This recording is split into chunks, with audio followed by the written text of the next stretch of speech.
to our political panel, and joining me to discuss the day here in Canberra is Parliamentary Secretary for Defence Darren Chester, and in Brisbane, Labor MP Graham Perrett. Welcome to you both. Good afternoon. G'day Darren, g'day Lyndall. If we could start with Qantas, Darren, can you see any time, any circumstances in which you think the Australian public would accept majority foreign ownership of Qantas? Well, I think you're right to first of all indicate that Qantas holds an iconic place in the culture of Australia, and I think the Australian people have a lot of affection for it. But I think at the same time the Qantas board, the chief executive, is indicating there are some issues with its long-term profitability and the future viability of the airline. So he's raising those concerns in a very public way.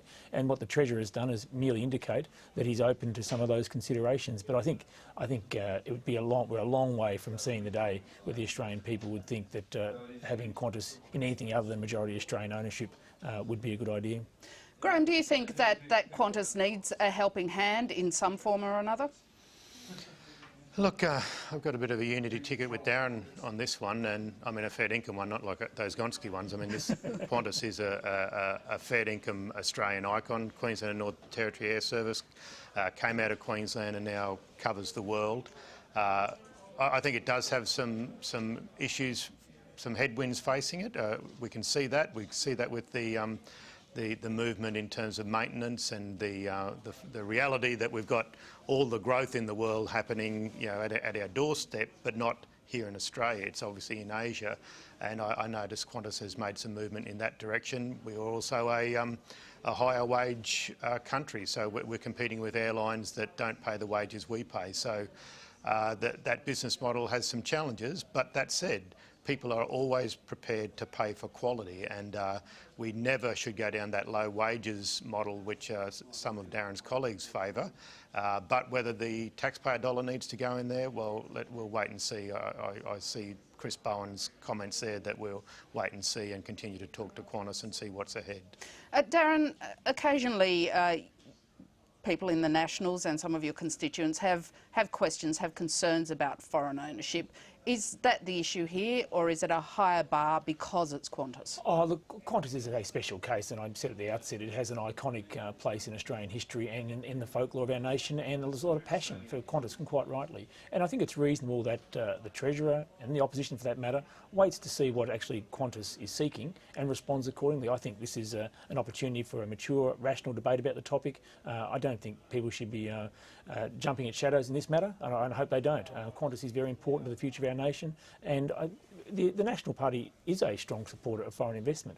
We do have issues with some foreign takeovers, but certainly foreign investment more generally we support. It's been great for our nation, but when you're talking about Qantas, I think the bar will be set very high, and I think that the Australian people are quite capable of having that debate.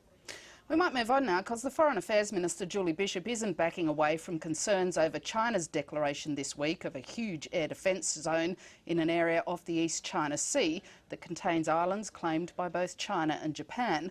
Australia called in China's ambassador to express its view the announcement was unhelpful and wouldn't contribute to regional stability. China called in Australia's Consul General for an explanation. Ms Bishop says Australia will continue to raise its concerns. Graham, this is a particularly touchy subject, isn't it? Because this is an area that could be a potential flashpoint. Look, it's, you know, I've actually travelled in this part of the world, near this part of the world with Darren, so it is a hot topic. It's something that needs to be dealt with delicately, behind closed doors, not out in the media. That's where diplomacy works best. I'm troubled by what's going on in Indonesia and what's going on with China at the moment. Perhaps the Foreign Minister, Julie Bishop, needs to focus on maybe go to Monaco or just a smaller country that isn't as significant, and just focus her attention there for a while, because there's so many stumbles and missteps here that it's really starting to upset a lot of people around the water cooler and people in business and people in trade.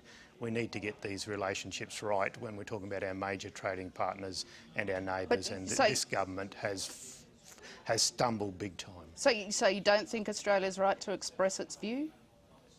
Well, it's where you do it. Obviously, that's where diplomacy is one of the dark arts, and it's best done by the adults and the professionals. There's good people in our department. They serve both sides of the chamber well. It doesn't matter who's in government, and I think there's been some major missteps. I mean, when face is such a big part of the diplomatic world, particularly in Asia, I think there's some big stumbles there that we need to have get some counsel from people like Alexander Downer or someone that actually understands foreign affairs, because we cannot afford to have trade restrictions coming out of Indonesia or China or heaven help us, some of those other major trading nations, and we need to get this done properly. Darren, is the issue of trade, should that be the uppermost one when the Foreign Affairs Minister is considering reactions to these things, or are there other priorities? Oh, look, the Australian government, the Australian community has a keen interest in the maintenance of peace and security in our part of the world, and it's only reasonable that the Foreign Minister raised her concerns in the manner in which she did. I couldn't disagree with Graham Moore in that regard. I think the Foreign Minister has handled her role with great aplomb in the early days of her career in that position.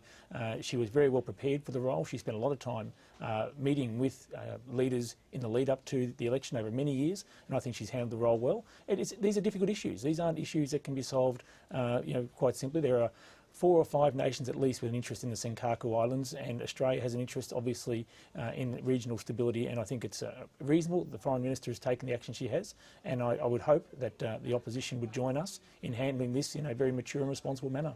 We might move quickly on to questions about the education funding reforms. Graham, your state, Queensland, didn't sign up when Labor was in power. Does Queensland actually stand to get more money now the Coalition's in power? Well, no deal, no money. So now that the states that didn't sign the deal will carve up the money that was given to the states that did. Obviously, Queensland is better off. But that was pure politics from the part of the Queensland government.